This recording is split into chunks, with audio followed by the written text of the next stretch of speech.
A boot heel punched through the kitchen floor. The board cracked like a rifle shot inside the empty trailer. A woman caught herself on the doorframe and stared down at her own leg, swallowed to the knee by rotted plywood and yellow linoleum. Dust rolled up around her. Something underneath shifted with a dull metal sound. Not pipe. Not a joist. Something heavier. Something packed. She pulled her leg out slow. Her jeans were torn. Her ankle was bleeding. She did not move for a long minute. She just listened to the trailer tick in the heat and watched the hole at her feet. Her name is Maren Caudle. She is 38. She has buried 2 husbands. She drove out to this rusted single-wide because there was nowhere else left to go. And what was waiting under that kitchen floor would put a sheriff in a cell and a whole county on the front page. Stay with me on this one. The lawyer's letter came on a Tuesday. Maren found it stuffed in the screen door of her rented half-double on the edge of Polk Hollow. The envelope was thick. Real paper. The kind nobody sends anymore unless it matters. She did not open it on the porch. She carried it inside, set it on the laminate counter, and stared at it while she drank her coffee. She knew the name on the return address. Boyd and Hessler. The only law office in the county that still kept a real lobby. She had not spoken to her father in 9 years. Ellis Caudle. Backroads mechanic. Drunk. The kind of man who fixed engines in a gravel yard and never asked for a receipt. The kind of father who let 9 years pass without a phone call and never once said why. She opened the letter with a paring knife. She read it twice. Then she sat down on the kitchen chair because her knees would not hold her. Her father was dead. 3 weeks. A neighbor had found him in his recliner. The lawyer wrote that Ellis had left a will. He had left her his only asset, a 1974 single-wide trailer at the dead end of Caudle Creek Road. 3 acres. No mortgage. No second party. Hers. She did not cry. She had cried herself dry already, twice over. Her first husband, Cole, had been 24 when the bandsaw at the sawmill caught his sleeve. They had been married 18 months. She had picked out his casket on a Wednesday afternoon and gone back to work on Friday because rent was due. Her second husband, Travis, had been a kinder man. Slower. He coughed for almost a year before they got the diagnosis, and by then there was nothing left to do but watch. He had died 11 months ago, on a Sunday morning with his hand in hers. She had buried him in the same cemetery as Cole, 2 rows over, and walked out alone. Now she worked double shifts at the Dollar General on Route 9. She stocked shelves at 5 in the morning. She ran the register until 7 at night. She came home, ate a microwave dinner, and slept on a mattress on the floor because they had taken the bed when they hauled the rest away. She read the lawyer's letter a 3rd time. She folded it. She put it in her purse. The next morning she called in sick for the first time in 2 years. She got in her old Ford Ranger. She drove out to Caudle Creek Road. The road was worse than she remembered. Pavement gave out a mile from the turn. After that it was gravel and washouts and overhanging branches that scraped the truck's roof. The hollows here were tight. Trees grew right up to the shoulder. She passed 3 trailers on the way in. 2 had dogs chained in the yard. One had a hand-painted sign that said no trespassing in red house paint. Her father's place sat at the very end. She knew it the moment she saw it. A long single-wide, half buried in honeysuckle, with a sagging tin roof and a porch that leaned 6 inches to the left. The propane tank was rusted through. The well pump was bent sideways. The yard was 3 acres of weeds taller than the hood of her truck. She parked. She sat in the cab for a long time. A man on a 4-wheeler rolled up the gravel road and stopped at her bumper. He was in his 60s. Hard face. Camel cap. He did not get off the machine. You Ellis's girl. I am. He's dead. I know. The man nodded once. He looked at the trailer like it had offended him personally. Ain't worth the gas to haul it off. He spat into the weeds. You sellin'. Haven't decided. Place ain't fit to live in. Roof's gone. Well's dry, he paused. Folks round here'll be glad to see it tore down. She did not answer. He stared at her a second longer. Then he turned the four-wheeler and rolled back the way he came. She watched him go until the trees swallowed him up. She got out of the truck. The grass came up past her thighs. The porch boards groaned under her weight. The key the lawyer had given her fit the lock, but the door had swelled. She had to put her shoulder into it twice before it gave. The smell hit her first. Mildew. Old smoke. Stale beer. A dead animal somewhere in the walls. The trailer was darker than the day outside. Curtains drawn. Dust hung in the air like fog. She stood in the front room and let her eyes adjust. There was a recliner in the corner. Brown leather, worn down to the foam on the armrests. There was a TV on a milk crate. There was an empty bottle on the floor beside the chair. The wallpaper was peeling in long brown strips. She walked through slow. Each room was smaller than she remembered. The kitchen was at the far end. Yellow linoleum, cracked into tile-sized chunks. A two-burner stove with one knob missing. A refrigerator that no longer hummed. The sink was full of dust. She set her purse on the counter. She took a breath. She had not slept in this place in 23 years, and she did not want to. But this was hers now. The only thing she owned outright in the world. She started in the front room. She filled 3 contractor bags before noon. Old TV guides. A stack of mechanic invoices held together with a rubber band. 2 pairs of work boots, soles worn through. A coffee can full of bent nails. She found the recliner pocket stuffed with photographs. She did not look at them yet. She put them in a shoebox and set the shoebox on the counter and kept working. By 2 in the afternoon, she had cleared most of the front room. Her back ached. Her hands were black with dust. She drank warm water out of a plastic bottle and stared at the kitchen and decided she would do the floor next. That was when her boot went through. She had stepped onto a patch of linoleum near the stove. The floor sagged a half-inch and then gave out. Her leg punched through to the knee. Her boot hit something solid underneath, but not joist solid. Hollow solid. A box solid. She pulled her leg out. She sat on the kitchen floor and rolled up her jeans. The cut on her ankle was shallow. She wiped it with a rag and tied a clean piece around it. Then she got the pry bar from the truck. She started peeling the linoleum back in long yellow strips. The adhesive had given out years ago.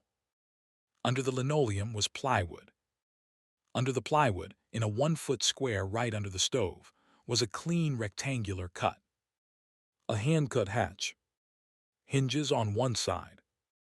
A small finger hole on the other. She sat back on her heels. Her breath was shallow. She put her finger in the hole. She lifted. The hatch came up with a soft suck of old air. Cool darkness underneath. She got her flashlight from her belt and clicked it on. The crawl space had been dug out by hand. Maybe 3 feet deep. Lined with cinder block. Dry as a bone. And sitting square in the middle of the dirt floor, wrapped in green oilcloth tied with baling twine, was a bundle the size of a small suitcase. Beside it, 2 canvas bank bags. Beside those, a steel ammo box olive drab, the kind men brought home from Vietnam. She did not reach for any of it. Not yet. She just knelt there with the flashlight in her hand and felt the whole shape of her life shift. Her father had hidden something. Her father had built a hatch into his kitchen floor with a chisel and a hammer and patience nobody knew he had. And he had left it to her. She closed the hatch. She covered it with a flap of linoleum. She walked outside and stood on the porch in the afternoon light. Crickets started up in the weeds. A crow called from somewhere down the hollow. The trees did not move. She sat down on the top step. She put her face in her hands. She did not move for a long time. She did not open the bundle that night. She drove back to Polk Hollow before dark. She made herself a sandwich she did not eat. She lay on her mattress and stared at the ceiling and thought about her father in a way she had not let herself think about him in 9 years. She remembered him under a truck on a Saturday morning, with grease on his forearms and a cigarette burning on the bumper. She remembered him handing her a wrench when she was tall enough to reach. She remembered him going quiet at the supper table for no reason she could see. She remembered the day she had walked out the door at 29, the day she had told him she was done waiting for him to be sober, and the way he had not said a word. He had just nodded once. He had let her go. She had thought all these years that he had not loved her enough to fight for her. Now she understood. He had loved her enough to let her go. She slept 4 hours. She woke before her alarm. She made coffee. She sat at the kitchen table and watched the sun come up through the chain-link fence in her backyard. Then she went back. She drove out to Caudle Creek Road in the gray hour before full daylight. The hollow was quiet. Miss sat low in the weeds. She parked behind the trailer this time, where the truck could not be seen from the road. She went inside. She lifted the hatch. She lowered herself down into the crawl space on her belly and dragged everything out one piece at a time. The bank bags first. They were heavy, heavier than she expected. She set them on the kitchen counter and did not open them. The ammo box next. Cold steel. Latch but not locked. The oilcloth bundle last. The twine was old and dry. It snapped easy when she pulled. She spread the oilcloth on the kitchen counter under the only window. The morning light came through pale and thin. She unwrapped the bundle layer by layer. There were cassette tapes. Maybe 20 of them. Labeled in her father's careful block printing. Dates. Names. Initials she did not recognize, and 3 she did. There were photocopies. A whole stack of them, banded together. County Road Fund ledgers. Columns of numbers. Invoices for gravel, for asphalt, for culvert pipe, for grading work that had supposedly happened on roads she had driven her whole life and knew had never been touched. There were photographs. Black and white. Color. Some were of trucks parked behind a warehouse. Some were of men in jackets handing envelopes to other men. Some were of a back room she did not recognize, with a desk and a metal cabinet and a flag in the corner. And one photograph, larger than the rest, of 2 men standing in a field beside a culvert. One of the men was her father. He looked younger, sober, scared. The other man was Sheriff Bo Tackett. She knew Bo Tackett the way everyone in Polk County knew Bo Tackett. He had been sheriff for almost 30 years. He shook hands at the county fair. He spoke at the high school graduation every spring. He drove a black SUV with the gold star on the door, and he never missed a Sunday at First Baptist on Route 9. She picked up the ammo box. She set it on the counter. She unlatched it. Inside were 2 manila envelopes. The first held a death certificate, photocopied, for a man named Dale Pruitt. Cause of death listed as a single-vehicle accident on Caudle Creek Road, 12 years ago. Inside the same envelope, a handwritten note in her father's printing. Dale Pruitt was the county auditor. He had pulled the road fund records the week before he died. He had called her father at 2 in the morning, scared, asking for a meeting. He never made the meeting. His truck went off the bridge at the bottom of the hollow at 3 the following morning. No skid marks. No alcohol in his blood. The second envelope held a second death certificate. A woman this time. Loretta Jessup, the county clerk. She had died 7 years ago in her own kitchen of what the coroner had called a heart attack. She was 41 years old and had run 2 miles every morning.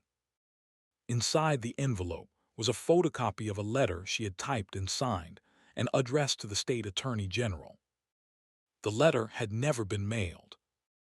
Her father's note said he had taken the letter out of her mailbox an hour after he heard she was dead. Maren sat down on the kitchen floor with her back against the cabinet. She held the second envelope on her lap. 2 people. 2 deaths. And her father had known. For 12 years he had known. He had kept the proof in a hole under his stove, and he had drunk himself silent, and he had not spoken to his daughter in 9 years because he had been afraid to. She understood it now. She understood why he had not called. She understood why he had not come to either funeral. She understood why he had let her think he did not care. He had been protecting her by leaving her alone. And he had left her the box because he had run out of years to protect her any longer. If you're still with me, hit that subscribe button. She did not move for a long time. The light in the trailer changed from gray to gold to white. She listened to the trees outside and to a wood thrush somewhere down the hollow and to her own breathing. Then she got up off the floor. She put everything back. The tapes. The photocopies. The photographs. The envelopes. She wrapped it all in the oilcloth and tied the twine in a knot she could untie again. She put it down in the crawlspace. She closed the hatch. She laid the linoleum flap over the top. She drove the bank bags out to her truck and locked them in the toolbox in the bed. She did not look inside them yet. She drove back to Polk Hollow. She went to work. She stood at the register for 10 hours and rang up groceries and made change and said good morning to half the county. She did not let her hands shake. She went home. She closed her blinds. She sat at her kitchen table. Then she opened the bank bags. The first held $42,000 in worn 20s, bundled with rubber bands, stained at the corners with what looked like motor oil and what might have been blood. There was a note on top in her father's printing. This is not mine. This was given to me to be quiet. Use it however you need to be loud. The second bank bag held $138,000 more. She counted it twice. She put it back. She put the bank bags in a duffel, and she put the duffel under her mattress, and she sat on the edge of the mattress and she breathed. Then she did the math. $180,000. 20 cassette tapes.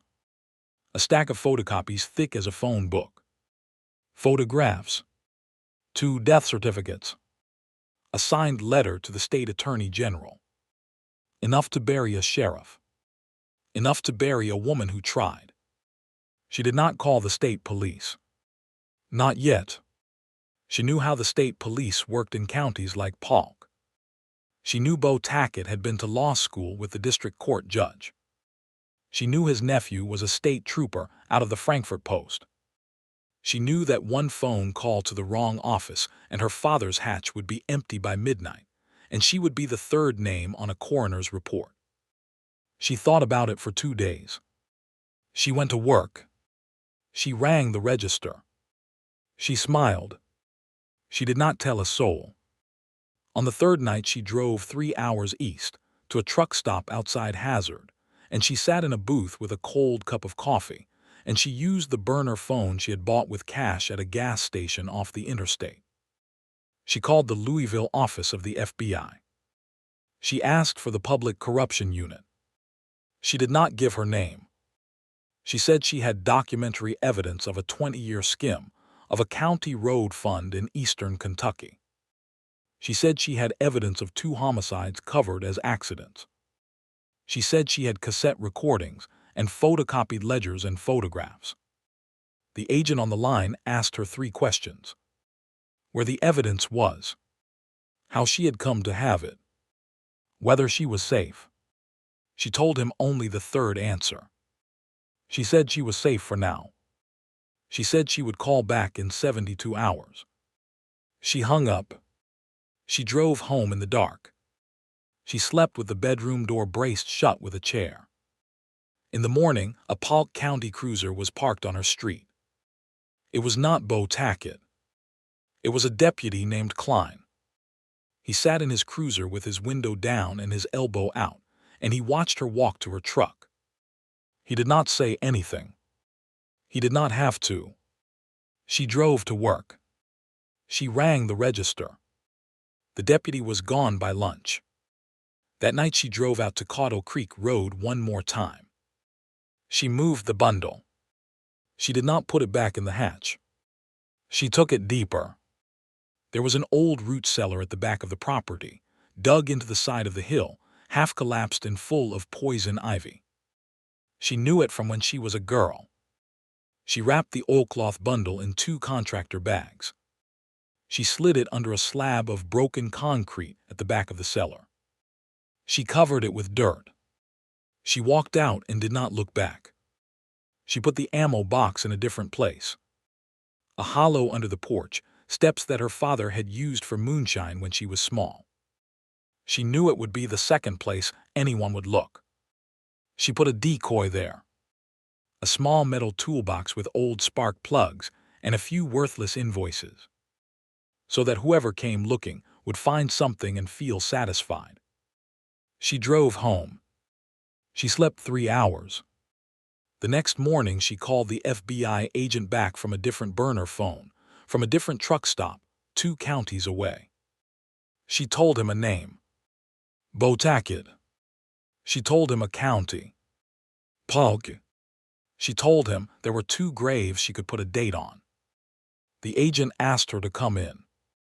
She said no. Not yet. She said she would meet him on her own ground. She named a diner outside Lexington. She named a time.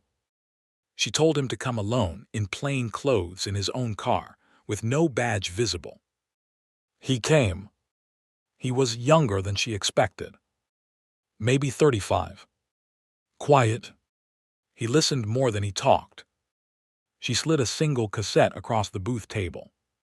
She slid 1 photograph. She slid 1 photocopied ledger page. He looked at them for a long time. He did not touch them with his fingers. He took them in a clean envelope from his coat. There's more, she said. How much more? Enough. He nodded.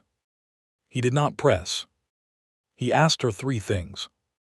Was she willing to testify? Could she keep the rest of the evidence secure for 2 more weeks? Did anyone else know? She said yes. She said yes. She said no. He told her what would happen next. He told her the FBI did not move fast in cases like this. They moved careful. They built. They corroborated. They watched. He told her to do nothing different. Go to work. Eat dinner. Sleep in her own bed. Do not move the evidence again unless she had to. Do not tell a single living soul. Not a friend. Not a pastor. Not a lawyer she had not chosen herself. She did exactly that for 11 days. On the 12th day, Bo Tackett knocked on her door. He was alone. He was in his uniform. He had his hat in his hand. He stood on her porch and smiled the smile she had seen on the back of every campaign sign in the county for 20 years. Marin, I've heard about your daddy. I'm sorry for your loss. She did not open the screen door. Thank you. Ellis and I went back a ways. He was a good man at heart. He was. I understand you've been out to the trailer. I have. You findin' everything all right? I'm cleaning it out. He nodded slow. His eyes did not leave hers. If you find anything that don't belong to him, papers, anything looks like county property, anything looks like it might have walked off from an office, you bring it to me.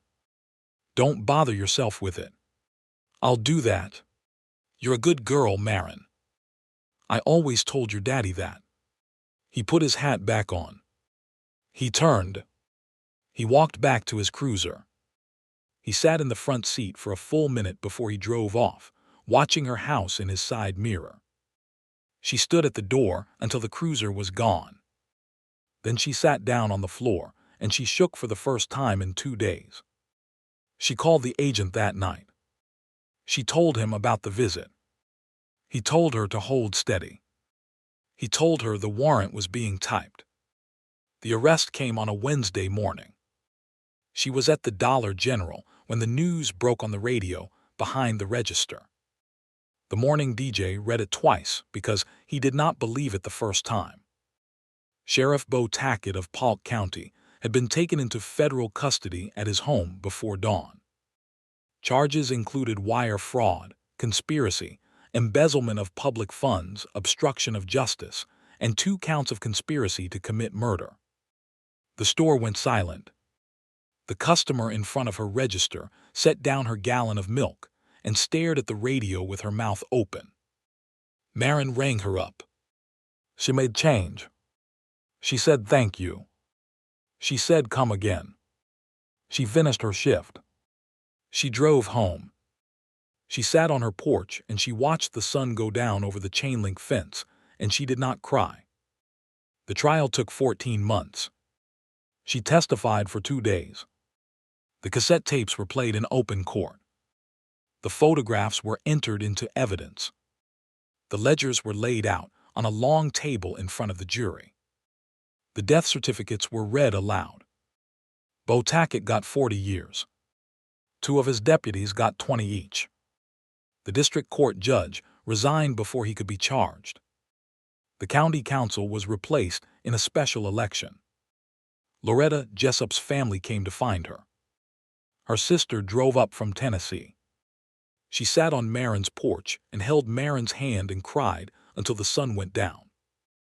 Dale Pruitt's widow sent her a letter on lined paper that said only 2 sentences. Thank you. I can sleep now. Marin did not keep the money. She gave $50,000 to Loretta Jessup's sister and $50,000 to Dale Pruitt's widow, and the rest she gave anonymously to the volunteer fire department on Caudle Creek Road, the one that had pulled Dale Pruitt's truck out of the creek 12 years ago and had never been told what was really in it. The local paper wrote her up twice. The first time she would not speak to them. The second time she did, but only to say 1 sentence.